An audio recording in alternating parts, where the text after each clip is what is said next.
Aujourd'hui, c'est le fabricant Tera qui nous a envoyé un ordinateur portable durci. Voilà donc le contenu de la boîte. L'alimentation classique, le transfo et l'ordinateur avec ici un CD de restauration et des utilitaires. C'est une machine qui tourne sur un Core i5 avec Windows 7. L'écran fait 14 pouces, c'est 4 Go de RAM, un disque dur, un SSD de 250 Go. Il est Wi-Fi, norme ABGN, il dispose d'un graveur lecteur de DVD, une webcam de 1,3 million de pixels en façade, plusieurs ports, un système de sécurité Kensington, 2 ports USB 3, 2 ports USB 2.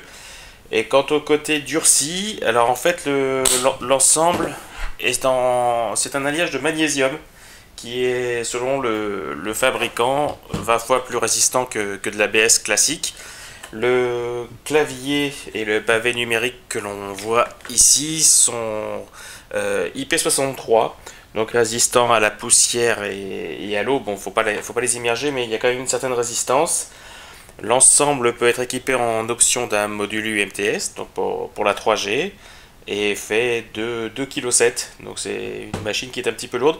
Selon le fabricant, donc Tera, l'autonomie serait d'environ 7 heures. Et il compte pour ça sur une batterie de 7800 mAh. C'est donc une machine durcie résistant au choc, à la poussière et à l'eau, et qui dispose en plus pour la sécurité ici d'un lecteur d'empreintes digitales. Il suffit de passer le doigt pour avoir accès à la sécurité biométrique. Un ordinateur durci et résistant doit également permettre d'abriter les différents ports de connexion. On les trouve derrière des trappes, ici 2 ports USB, les accès micro et casque. Et on trouve ici une autre trappe, cette fois-ci pour le lecteur graveur de DVD.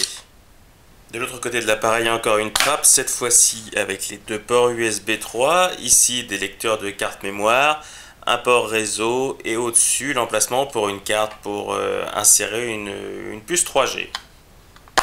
À l'arrière de l'ordinateur, encore une trappe, cette fois-ci avec les ports HDMI et écran, toutes les différentes prises pour relier l'ordinateur pour un affichage déporté, et juste à côté ici la prise pour l'antivol Kensington. À l'avant de l'appareil, un côté encore un peu à baroudeur avec les vis apparentes, les témoins d'allumage et du Wi-Fi, les haut-parleurs de chaque côté de la machine. Avec le 1431, Tera propose donc une machine particulièrement solide. Ça se voit dans un design assez proche d'un baroudeur, très pratique, avec cette poignée en caoutchouc donc qui permet de ne pas glisser, plutôt souple. Un alliage en magnésium, on l'a vu, un corps très résistant également à l'eau et à la poussière. Le point négatif, et ça il faut bien le payer, c'est un poids peut-être un peu élevé, 2,7 kg pour un 14 pouces, c'est pas négligeable. En revanche, la machine avec un Core i5 et un SSD peut compter sur ce matériel pour offrir des performances très satisfaisantes, et l'écran résistant au reflet est parfaitement étudié pour un usage en extérieur. Le dernier point qu'il faut peut-être souligner, c'est le tarif de cette machine qui est à la hauteur de ses prétentions, puisqu'on le trouve aux alentours de 1600-1700 euros.